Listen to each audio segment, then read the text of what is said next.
No nii, tere taas! Tänases videos ma räägin siis teile, mida ma tegin enda vaheaasta jooksul peale gümnaasiumit. Ma lõpetasin eelmisel aastal 12. klassi, otsustasin võtta vaheaasta ning kuna lõpetamised lähenevad ja võib-olla nii mõnigi teist on 2 vahel, või siis 3 vahel, 4 vahel, et mida teha, et kas võtta vaheaasta või siis kas minna ülikooli või kas minna kuskile mujale õppeasutusse edasi õppima. Et kindlasti need mõtted ei olnud ainult minul ja ei ole ka ainult sinul, sest et see on täiesti normaalne, kui sa ei ole veel kindel, mida sa oma elus teha tahad või siis mida sa järgmise 5 aasta jooksul teha tahad. Aga enne kui ma alustan selle videoga, siis ma tunnen, et on väga tähtis, et ma puudutaksin ka ühte teemat, mis on praegusel hetkel väga päevakajas ja mis mulle endale ka väga korda läheb, ehk siis kui sa tahad, sa võitsid järgmise, ma ei tea mitu minutit, ma räägin sellest, aga sa võid selle osa vahele jätta, kui sa tulid siia ainult selleks, et näha, mida ma vaheaastal tegin, sest ma räägin ka sellest siin videos, aga see teema on väga oluline ja kindlasti tohiks sellele teemale selga pöörata. Ma kirjutasin endale arvutisse ka mingid märksõnad, et ma ei unustaks midagi mainida ja nii-öelda kataks kogu selle teema ära nii suures ulatuses, kui mul on võimalik. Et millest ma siis esimesena rääkida tahan, on Black Lives Matter liikumine, mis on viimase ma tahaks öelda 10 päeva jooksul on väga-väga palju tuntust kogunud ja saanud rohkem toetust, rohkem inimesi on kaasatud sellesse ja kui te ei tea, kui te ei ole veel uudistega kursis, kuigi ma olen üpris kindel, et igaüks teist on kuulnud sellest, et see liikumine ei saanud alguse alles nüüd, et see liikumine on olnud aktiivne 2014. aastast. Tol hetkel oli selle liikumise ajendiks 15-aastase nooruki tapmine politsei poolt 2012 aastal, kui politsei lasi maha relvastamata 17-aastase poisi, tumedanahalise. Nii et see on see, mis oli siis selle liikumise nii-öelda aluseks, kuigi enne selle 17-aastase poisi mõrva on olnud veel väga palju selliseid juhtumeid, mis ei ole saanud seda kajastust, mis nad väärivad, mis ei ole tulnud päevavalgele, aga see ei tähenda, et need elud oleksid olnud vähem tähtsamad. Lihtsalt see 17-aastase poisi juhtum on see, mis algatas kogu selle. Ja kui te tahate rohkem lugeda selle just Black Lives Matteri selle liikumise tausta kohta, ajaloo kohta, siis väga lihtne on seda leida guugeldades, kas või Wikipediast lugeda, et seal on väga palju informatsiooni, et ma praegu sellesse nii detailselt ei lasku, aga praegusel aastal sai see liikumine siis oma selle nii-öelda kõige suurema tõuke just George Floydi surma pärast, mis on, ma ei ole päris kindel, aga ma usun, et see on esimene või üks esimesi selliseid juhtumeid, mis on saadud kaamera peale ja ma usun, et sellepärast ka see siis kogu selle nii-öelda populaarse tuntuse on kogunud, sest et on päris videotõendid, videomaterjalid, mis tõestavad seda, et see oli väga ebaõiglane. Ja see on siis liikumine, millest võtavad osa inimesed kogu üle maailma, et kuigi see juhtum võttis aset Ameerikas ja Ameerikas on sellised asjad üpriski sagedased, siis see ei tähenda, et rassism oleks teistes riikides vähem tähtis. See ei ole ka kauge ju meie enda riigi jaoks, Eestis on samuti rassismi ja sellest on kaasa rääkinud ka Eestis elavad tumedanahalised, nii et lihtsalt sellepärast, et võib-olla sina ei ole seda ise oma silmaga näinud või omal nahal tundnud, siis ei tähenda, et seda ei eksisteeriks siin. Kui sa tahad ka kaasa rääkida sellel teemal või sa tahad aidata neid inimesi, kes on sellest mõjutatud, siis sul on tegelikult väga-väga palju erinevaid variante, kuidas seda teha. Et esiteks üks asi, mis on sellest üks kõige lihtsamaid ja kõige kiiremaid, aga väga efektiivseid, on see, kui sa allkirjastad palvekirju ja petitsioone, kus on tumedanahalistele tehtud ülekohtud, nii siis neid tappes, kui ka vanglasüsteemides on tegelikult väga palju sellist rassilist ebaõiglust. Sa võid kas seda guugeldada või siis ma panen siia alla ühe lingi,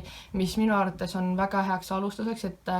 kuidagi selliseks juhendiks, et mida sa saad teha, kuidas sa saad teha, et kuhu allkirjastada, kuhu mitte, kuhu raha annetada, kuhu mitte. Sest mõned veebilehed, kes siis koguvad annetusi, siis need ei lähe alati sinna, kuhu need peaksid. Nii et vaadake seda ka kriitilise pilguga, aga allkirjade andmine sellest võtab sul maksimaalselt 1 minuti, aga sellega sa võid päästa inimese elu või siis sa võid sellega tuua õigluse jalule.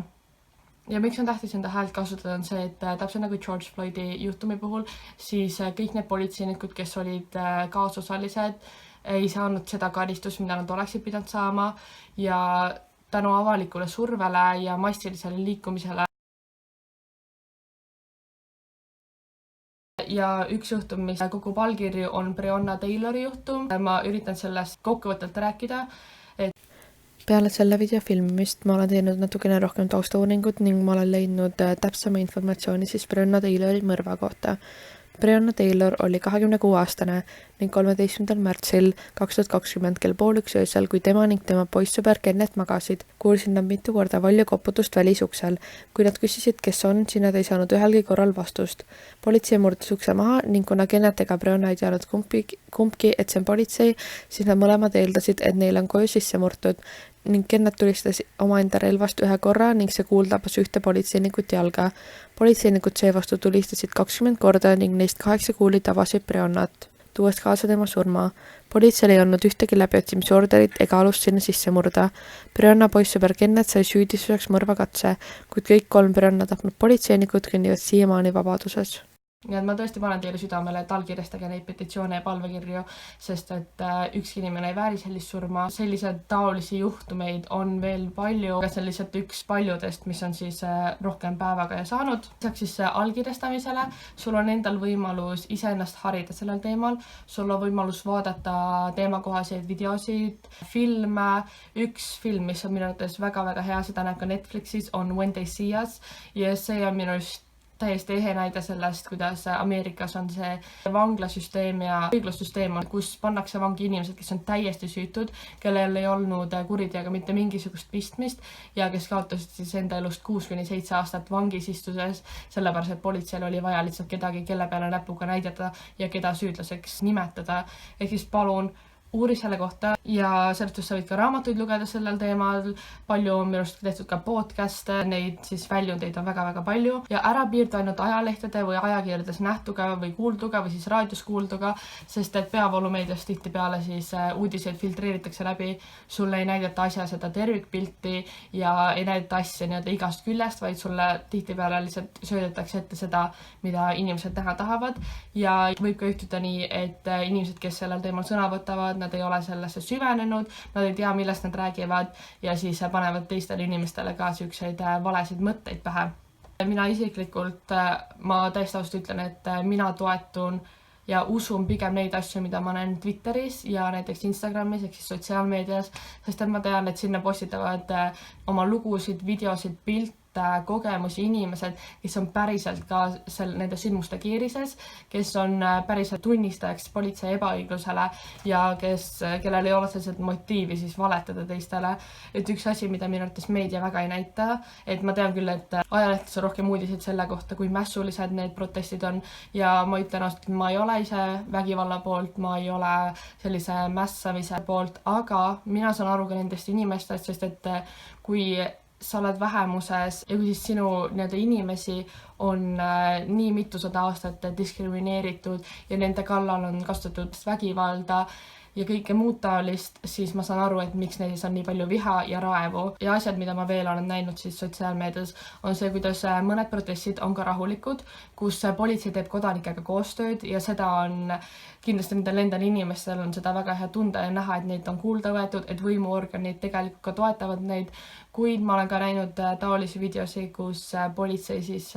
petab inimesi, kui see on siis õige termin selle jaoks, et see on üks näide. Politsei laskus siis ühele põlvele, hästi mitmed politseinõukud ja siis rahvas võttis seda kui nii-öelda toetust ja tuge, et politsei nii-öelda seisab siis nendega,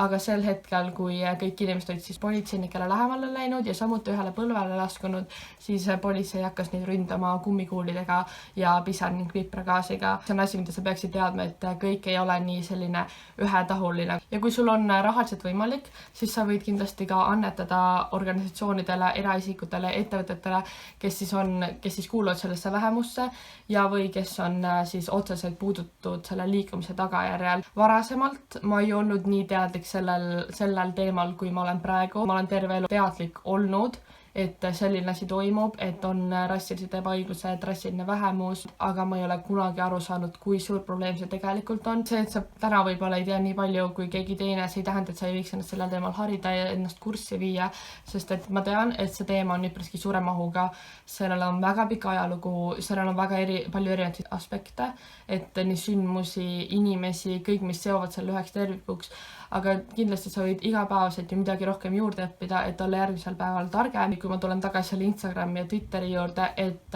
ma mõistan, kui on raske ja on keeruline hoomata seda kõike informatsiooni, mis sa näed, video, mida sa näed, pildid, mida sa näed, aga lihtsalt tea, et sinul on see privileeg, et sa võid panna oma Instagrami kinni, sa võid Twitterist lahkuda, sa võid selles suhtes skip ida järgmisele story'le või nagu lihtsalt mööda scrollida mingist postitusest, aga tumedanahaliste inimeste jaoks on see nende päris elu, see on nende igapäevareaalsus, sest et ma enam pikemalt siin hetkel ei peatu ja ma lähen siis selle algse videoga edasi. Nagu ma ütlesin enne, siis ma panen siia alla video kirjeldusse ka lingi, mis aitab sind. Ja nagu öeldakse, et kui sa tahad näha maailmas muutust, siis sa pead alustama iseendast, ehk siis sinu hääl loeb ja ära arva, et sinu häälel ei ole tähtsust või sinu allkirjadel ei oleks tähtsust, sest need tõesti võivad muuta inimeste elusid. Ma loodan, et te võtsite mind kuulda ja ma loodan, et te annate ka enda panuse, et siis muuta seda reaalsust, mis meil hetkel on. Okei. Ja liigume siis otse edasi siis vaheaastasse, mis ma võtsin peale gümnaasiumit ja enne kui ma siis hakkan kohe rääkima, mida ma täpselt tegin, ma ütlen siis kohe ka seda ära, et ma ei propageeri siin videos seda, et sa ei peaks minema ülikooli või et sa peaksid minema ülikooli, vaid et see on sinu valik ja tee valikud siis vastavalt iseendale, et mida sina tunned, et sa pead tegema ja mida sa ei pea tegema. Sellest, et ma saan aru, kui sa tunned mingil määral sellist kas ühiskonnasurvet või siis vanemate poolset survestust või siis üleüldse lähedaste survestust, et näiteks sa pead minema ülikooli, et ma ise ka mingil määral tundsin seda peale gümnaasiumi lõpetamist. Ikka olid inimesed, kes ütlesid, et sa lõpetasid hõbemedaliga, et miks sa ülikooli ei lähe või siis, et kui sa ülikooli ei lähe, siis saab kuud elus läbi ja igasugused sellised üpriski tühjad väited, mida mina lihtsalt lükkasin oma kõrvust kohe eemale, sest et ma otsustasin iseennast kuulata ja aru saada, et mida mina teha tahan. Ja et ma tean, et võib-olla neid asju on raske kuulda, eriti kui need tulevad su lähedastelt, aga lihtsalt sa ei pea tegema asju lihtsalt sellepärast, et keegi survestab sind midagi tegema. Mina ise arvan, et haridus on väga tähtis ja et inimesed peaksid ennast selles suhtes kogu aeg harima, aga harimine ei ole ainult koolis käimine, vaid et sul on kindlasti võimalik teha seda ka mitmel muul erineval viisil. Peale gümnaasiumi lõpus sul on tegelikult väga mitmeid valikuid, mida sa saad ja võid teha. Sul on võimalus kas minna tööle või siis sul on võimalus minna ülikooli või siis mõnda muusse õppeasutusse edasi õppima. Sul on võimalus võtta näiteks vaheajast, et reisida. Sul on võimalus, et alustada omaenda äri, kui sul on mingeid äriideid. Ja ma kõigepealt alustan siis nende põhjustega, et miks ma vaheaastale läksin. Et esiteks oli kindlasti see, et ma tahtsin ennast rohkem tundma õppida. Ma tahtsin seda rohkem kogemusi just siis tööalaselt, kui ka siis üleüldse selliseid elulisi kogemusi tahtsin juurde saada. Ma tahtsin aru saada, et mis mulle meeldib, et mis töökohad on sellised, mis panevad, ma ei tea, hinge laulma ja ma ei tea, silmad särama ja kõik muu taolise. Plus ma tahtsin reisida rohkem, et mul reisimine on alati olnud sinna nii-öelda, ma ei tea, kas just kirg, aga mulle meeldib käia uutest kohtades, kohtuda uute inimestega, siis avada iseenda silmaringi läbi nende inimeste ja läbi uute kultuuride, et see mulle alati olnud siuke asi, mida mulle meeldib teha. Ning samuti ma tundsin, et gümnaasiumi lõpuks ma tundsin, et ma olen vaimselt üpriski ära kurnatud ja see ei olnud tingitud sellest, et gümnaasium ise oleks olnud raske, vaid lihtsalt viimased ma ei tea, 1,5 või 2 aastat gümnaasiumis ma olin seadnud teisejärguliseks enda vaimse tervise, mida ma kindlasti ei oleks pidanud tegema, aga läks nagu läks, et ma seadsin esikohale lihtsalt õpingud ja siis tulemuste saavutamise, et see ei ole asi, mida ma soovitan teha, aga minul lihtsalt nii läks ja ma tundsin, et ma pean rohkem tegelema siis oma vaimse tervisega, et võtmagi aasta pausi lihtsalt selle jaoks, et keskenduda rohkem sellele, et põhjuseid on erinevaid, miks inimesed võtavad vaheaasta. Et see, et mina võtsin need omal põhjustel, ei tähenda, et sa ei tohiks võtta vaheaastat, kui sul ei ole sama põhjus. Et iga inimene on erinev ja iga inimene teab ise, mis on talle parim ja mida tema teha tahab. Ma mõtlesin, ma räägin enda vaheaastast siis kuude kaupa, et siis tekib mingi selline ajatelg, et oleks kuidagi kergem äkki siis aru saada, mida ma millal tegin. Alustame kohe siis peale lõpetamist. Vist see oli 3 päeva peale lõpetamist. Ma läksin Inglismaale siis inglise keelelaagrisse, kus minu ametinimeks oli supervisor või siis ka grupijuht, järelvaataja, rühmajuht. Minu peamiseks tööülesandeks oligi siis õpilastega tegelemine, et nende hommikul siis ülesäratamine, kooli viimine, siis koolis ilmselt hommikusöök oli meil seal kõik koos, siis vahetunni ajal tegevused nendega ja peale siis inglise keele tunde oli lõunasöök ja siis olid pärastlõunased tegevused, mis siis olid taaskord ilmselt õpilastega ja need olid selles hästi erinevad, et mis mulle väga meeldis selle töö juures, et iga päev oli väga erinev ja ei olnud ja ei olnud ühtegi päeva, mis oleks selline korduv olnud ja tegevused, mis me siis õpilastega tegime, kas siis pärastlõunal või siis õhtul, olid kas siis näiteks rannas, et erinevad pallimängud, meisterdustoad, näiteks siis kas riiete värvimine või riiete tegemine või siis joonistamine, maalimine, minust isegi tehti graffitit, siis õhtuti oligi kas filmiõhtud või siis kasiinoõhtud, talendishow'd, viktoriinid, et väga selline mitmekesine ja peale siis Inglismaal töötamist ma tulin Eestisse tagasi juuli keskpaigus ja siis ma olin paar päeva kodus ja siis me läksime perega edasi autoreisile ja sellest autoreisile siis Euroopasse ja ma pikemalt ei peatuks siin, sellepärast et ma tegin ka eraldi vlogid nende kohta, mis on leitavad minu siis YouTube'i kanalil, ma panen siia üles infonupule, et kui sa oled huvitatud ja tahad näha, siis kindlasti vaata need kõik läbi, aga et lühidalt me käisime siis ära Lätis, Leedus, Poolas ja Slovakkias ning see oli kindlasti selles suhtes üpriski teistsugune reis ja me ei ole sellest kunagi käinud selle auto, ma panen siia pildi sellest, mida ma mõtlen, aga me käisime siis sellega käisime sõitmas, aga see oli väga meeldejääv ja ma tõesti soovitan sul need vlogid siis järgi vaadata ning peale seda reisi, see kestis meil umbes äkki 10 päeva, ma ei ole kindel, aga et kindlasti kui sa ise tahad ka sellisele reisile minna, siis planeeri natukene rohkem aega selleks, et 2 nädalat oleks selles suhtes, ma arvan, siuke hea aeg, et meil natukene kiskus kiireks lõpupoole. Peale siis seda reisi me tulime koju, siis ma oli vist vähem kui nädal aega olin kodus, sest et ma sain uue tööpakkumise samale tööpositsioonile Inglismaal, ainult et seekord ma läksin siis teise linna, aga mu tööülesanded olid ikkagi põhimõtteliselt samad, et õpilastega töötamine ja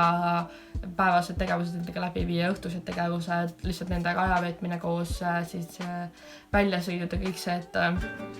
töö olid selles mõttes töö mõte ja kõik see oli sama ja tõesti see oli selline töö, et kui ma hommikuti üles ärkasin, siis ma ei mõelnud, et ma pean jälle tööle minema, vaid ma mõtlesin, et jess, ma saan jälle tööle minna. Et kuigi need tööpäevad olid üpriski pikad, võib-olla oli vahepeal natuke kurnav ja tekitas stressi. Et see on üks nendest töökohtadest, mida ma võiksin teha ka tasuta. Ja peale siis seda augusti keskpaigas, ma olin sellel töökohal olin siis 2 nädalat. Augusti keskpaigas ma tulin tagasi Eestisse ja siis augusti keskpaik kuni septembri keskpaik ma ei läinud kohe tööle. Üritasin leida mingit rütmi, siis kooli minna, et see kindlasti mängis siis ka oma rolli, et natukene seal septembri alguses just või augusti lõpus, septembri alguses mul oli küll üpris raske periood. Üks nendest põhjustest oli ka just see kooli teema, et kuna ma nägin Facebookis ja igal pool mujal sotsiaalmeedias, kuidas kõik lähevad kooli, kõik lähevad ülikooli, kõik lähevad kutsekatesse, et siis mul tekkis väga palju selliseid unetuid öid, kus ma selles reaalselt, ma ei tea, tundide viisi võisin mõelda selle üle, et kas ma tegin õige valiku, et äkki ma oleks võinud ikka ülikooli minema. Ma üpriski kiirelt sain üle nendest mõtetest ja üle sellest faasist, kahtlemisfaasist. Septembri lõpus ma läksin Stradivariusesse tööle klienditeenindajaks, see on siis riietepood Tallinnas, kui keegi ei tea, et seal ma nagu tundsin, et see ei ole päris see põhjus, miks ma endale vaheaasta võtsin, et ma olen varasemalt olnud klienditeenindaja, see ei olnud mulle võõras töö, aga ma lihtsalt sain aru, et sellel ajahetkel see ei olnud asi, mida ma peaksin tegema. Ma otsustasin siis novembri alguses töölt ära tulla, eks ma olingi tööl umbes 6 aega ja see ei olnud selles suhtes raske otsus, sest et ma leidsin omale siis juba töökoha detsembriks, pluss siis mul oli novembri teine pool, mul oli täiesti kinni planeeritud, et reisid ja siis ma lihtsalt teadsin, et ma tulen novembri alguses ära, siis mul on aega 2 nädalat, et tegeleda autokooliga, et enne kui ma siis uuesti Eestist ära lähen ja seda ma ka tegin, et tööd ma tulin ära, siis ma käisin novembri alguses, oli Peteriu koolitus, ma tegelesin autokooliga üpris palju, ma üritasin seda siis ära lõpetada, aga mul lihtsalt ei olnud piisavalt aega, et saada kätte autokooli lõputunnistus. Hi friends, story time, how elu on Nõmme vahepeal. Põhimõtteliselt me kaitsega Tartusse, siis pidime minema MK autobussiga, see on meil Lux Express, spoiler juba, ja siis jõudsime bussijaama ja siis algul seisime üldse vale bussi järjekorras, bussile, mis läks Narva. Ja siis viimasel hetkel Kaisa oli nagu, et kas see on meie buss, siis ma olin nagu, see on Narva. Astusime siis 2 sammu vasakule oma selle peatuse juurde number 7 siia. bussijaama juurde, eks ole. Ja siis Kaisa on nagu, et miks meie buss ei ole sellel tablool. Ja siis ma nagu, eks ma kontrollin siis telefonist ja meie buss läks kell 9, mitte 9:30, nagu mina arvasin või meie arvasime. Ja siis me pidime siis tulema nüüd Lux Expressi peale ja nüüd lähme Tartusse. We're excited, aren't we? Love that for us. Ja siis novembri keskel umbes ma läksin reisile, et ma käisin Austrias, ma olin seal vist 3-4 päeva, ma sain seal sõbrannadega kokku, veetsin seal aega, avastasin uut linna ning Austriast ma lendasin edasi Hispaaniasse, Barcelonasse, seal ma taaskord sain sõbrannaga kokku ja veetsin ka oma 20. sünnipäeva seal. Peale seda, kui ma tulin siis Hispaaniast koju, ma jõudsin õhtupoolikul, järgmise päeva olin Eestis ja siis sellest järgmise päeval ma lendasin juba Inglismaale ja Inglismaal ma läksin tegema siis sellist töökohta, mille nimeks on au pair, ehk siis eesti keeles võib-olla on lihtsam kasutada terminit lapsehoidja, kuid see lapsehoidja koht on siis selline, et sa elad selle perega koos ja tegelikult ma tahtsin seda tööd teha varem, et ma oleks hea meelega tahtnud minna septembris juba Inglismaale tööle, aga lihtsalt sellepärast, et ma olin augustikuus endale pannud juba psühholoogi ajad septembriks, oktoobriks ja isegi novembriks, siis ma tundsin, et mul ei ole õige aeg Eestist ära minna, sest et vaimne tervis on ka asi, millega ma pean tegelema. Ning siis ma otsustasin ka alles detsembris või siis novembri lõpus minna Inglismaale. Okei, ma pean hästi vaikselt rääkima. ASMR. Aga nagu my heart. Hostis on jumala tore. Homme ma pean kell 7 üleval olema, that's fine. Aga nagu vaadake, kui nüüd jutuba. Esiteks siin on minu Facebooki kaanefoto. How dedicated. Ja see on nagu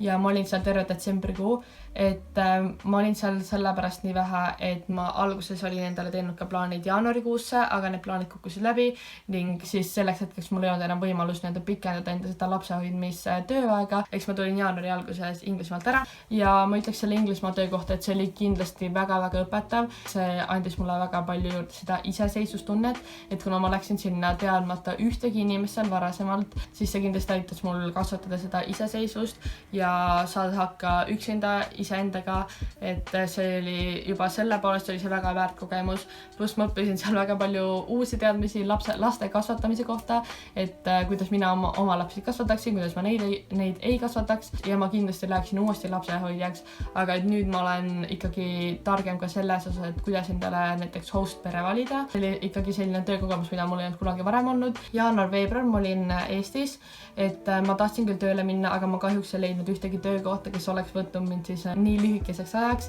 ja siuke 1,5 kuuks, et ma siis terve selle aja olin siis töötu ja viibisin siis Eestis. Ma sain sõpradega kokku, veetsin sõpradega aega, sest ma väga pikalt ei olnud neid näinud. Ma tegelesin taaskord autokooliga, vaimse tervisega ja autokooliga ma sain lõpetatud siis jaanuari lõpus. See oli täpselt paar päeva enne seda, kui ma läksin Šotimaale 5-päevaseks reisiks siis oma parima sõbrannaga ja see Šotimaa reis oli taaskord, ma ei tea, võib-olla lihtsalt see mulle nii väga meeldib reisida, aga kõik reisid, kus ma käinud olen, need on alati olnud väga meeldejäävad.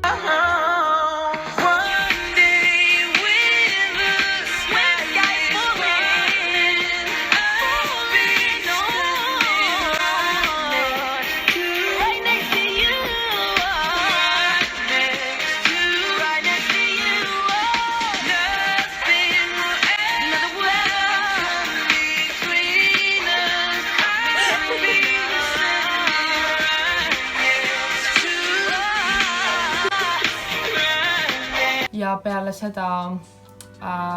Šotimaa reisi olin Eestis ja siis ma hakkasin autojuhilubadega natuke veel tegelema, et ma sain autojuhi loa, ma tegin nii, et ma tegin argis teooriaeksami ära ja siis umbes nädal aega hiljem sellest ma sain sõidueksami ja nagu mina olin väga närvis enne seda sõidueksamit ja ma panen teile siia ka ühe klippi, et täpselt minu emotsioonidest siis üks päev enne seda sõidueksamit. I look like this because I'm having a small breakdown because sõidueksam on homme. ja ma nagu tahan seda ära teha, sest et ma ei taha maksta veel mingid 40, 100, 1000 eurosid on ju, et saada load kätte, aga I'm stressed out, I'm anxious, I'm nervous, ma ei tea, ma olen nii õnnelik, sest et ma sain sõidueksami tehtud, ma sain endale load kätte ja see võttis mul üpriski pikalt aega, aga see on selles suhtes story time järgmiseks korraks, et kui te tahate seda kuulda, siis jätke see alla kommentaaridesse teada ja taaskord siis käisin psühholoogi juures ja mu viimane psühholoogi käik oli siis veebruari keskel vist täpselt, et ja seal ma tulin ära väga positiivsete emotsioonidega, mida ei juhtunud väga tihti, aga see mingil määral andis mulle tunda, et mu vaheaasta on täitnud ka oma siis mõned eesmärgid, et ma otsisin abi oma vaimse tervisega, ma sain abi ja see nii-öelda teekond kindlasti ei ole veel läbi, sest et vaimse heaolu säilitamine, see ei ole kindlasti kerge ülesanne, kuigi vahepeal mul on olnud ka hetki, kus ma mõtlen, ma peaksin minema tagasi, aga kindlasti kui ma tunnen, et mul on vaja, siis ma tean, kuhu pöörduda ja oskan abi otsida. Ja siis veebruari lõpus, 25. veebruaril minu ja mu õde läksime Itaaliasse. Me läksime sinna sellise veebilehekülje kaudu nagu Workaway, kus siis sul on võimalus otsida enda vabatahtlikku tööd välismaale, et see on kogu üle maailma, ei ole selles ainult Euroopa keskne ja seal on ka siis inimesed, kes otsivad endale vabatahtlik, et see on niisugune platvorm siis vabatahtlik otsijad ja vabatahtlikud ise saaksid üksteist leida ja meie leidsime siis endale hosteli Lõuna-Itaaliasse ja meie peamiseks tööülesanneteks oli siis selline nii-öelda administratiivtöö ja koristamine, et umbes hommikuti oli üks hommikuvahetus, kus siis oli see, et kui näiteks tulid külalised, siis nendes check-in ja kogu see protsess, siis hommikusöök ja kõik muu taoline ja siis koristusvahetuses oli ilmselt koristamine, voodipesude pesemine, vahetamine ning oli ka õhtuvane vahetus, mis sarnanes siis hommikusele vahetusele, et tööülesanded olid üpriski samad ja siis, et õhtul oli siis hosteli sulgemine, kõik vahetused olid maks 5-tunnised. Meil väga vedas selle hosteliga, ma olen siiani väga tänulik ja meile leidsime selle. Põhjus, miks see veebilt on hea koht, kus alustada, on see, et seal sul on võimalus teha tööd siis öömaja eest ja näiteks söögi eest ja kui sul veab, siis sulle makstakse ka taskuraha sinu tehtud töö eest. Meil oligi siis suulises kokkuleppes oligi see, et me saame ööbida seal, me saame hommikust süüa seal ja iga nädal saame taskuraha teatud summa, et me õega panime tavaliselt oma raha kokku ja ostsime selle eest endale nädala toidu ära ning selle sama raha eest me saime ka siis lubada endale reise ja väikseid külastusi siis kõrval asuvatesse linnadesse ning kahjuks kõik ei ole nii, nagu me plaanisime, et kuna tuli see suur viiruse levik ja kogu see lockdown, siis meil ei olnud võimalik teha kõike seda, mida me planeerisime ja tahtsime, et mingid plaanid meil kindlasti jäid ära. Pole absoluutselt mitte midagi, sest et ütleme, et kui nii läks, siis pidi minema. Ja sellest hostelist on meil ainult positiivsed kogemused, et me saime sealt väga palju uusi tuttavaid, nii siis hosteli külastajate seast kui ka siis seal linnas kohalikega tutvudes. Et kui mult on ka küsitud, et kas sa kahetsed, et sa läksid Itaaliasse, nuke asi, mida ma teeksin teisiti, oleks see, et ma ostaksin tagasi piletid kohe ära, et saada need siis kordades odavama raha eest, kui me need tookord saime, kui me tagasi tulime. Peale seda me tulime siis koju aprilli alguses üpris ja me olime siis 2 nädalat sellest kohustuslikus karantiinis ja sellest alates ma olen, ütleme, 70% ajast olen veetnud siis kodus. Et ma väga ei tiku kuskile linna ega midagi rahva sekka, et kuigi ma olen paar korda käinud, siis ma pigem hoian need siis omaette. Ma olen ka siis tööotsingutel, et iga päev, ma ei tea, ma scrollin ja refreshin CV-keskust, cv.ee, nagu you name it, ma scrollin, on ju, sest et ma ju tahan tööle minna, aga praegusel tööturul on kindlasti konkurents on palju suurem, sest et mitmed inimesed ju koondati või siis on nende töökohad on ära kaotatud, et see on mõjutanud väga paljusid inimesi ja nii mitmedki neist otsivad endale uut tööd, ehk siis konkurents on kindlasti tihedam, kui see muidu oleks ja see toobki meid siis nüüd tänasesse hetkesse, tänasesse päeva, et kus siis ma olen oma vaheaastaga jõudnud ning kuigi tihtipeale mul oli niimoodi, et mul asjad ei läinud päris nii, nagu ma tahtsin ja oli üpris palju tagasilööke ja selliseid ootamatusi, siis ma ei muudaks mitte midagi. Ma olen väga rahul sellega, kuidas asjad kulgesid, kui kedagi huvitab, et mul on küll tehtud umbkaudsed plaanid tulevikuks, aga ma ei ole kunagi see inimene, kes raiuks midagi nii-öelda kivisse, sest et mulle meeldib jätta natuke sellist teadmatuse ruumi, et ma olen küll otsustanud ära, et mida ma tahan õppida ja mida ma tahan kas siis praegu või tulevikus õppida. Ma olen sellel otsusele jõudnud, aga see kindlasti ei tähenda, et ma jään nagu 100% otsuste juurde, et kõik võib ju juhtuda, võib-olla ma muudan oma arvamust, ma ei tea, järgmise aasta jooksul, et seda ma ei tea kunagi. Ja ma loodan, et sulle meeldis see video, kui sulle meeldis see video, pane kindlasti like, kui sulle ei meeldinud see video, sa võid panna ka dislike, see on täiesti selles okei, ma saan aru. Ja kui sa tahad näha järgmisel nädalal ka minu videosid, siis vajuta subscribe või tellinuppu ning seal on see kelluke on ka, mida sa võid vajutada, et siis sa saad vist teavituse, kui ma uue video üles panen ja sa saad olla üks esimesi, kes näeb seda. Ja tõesti, ma südamest tänan, kui sa vaatasid kogu selle video lõpuni, ma olen väga-väga tänulik ja ma tõesti loodan sind näha ka siin järgmisel nädalal. Bye!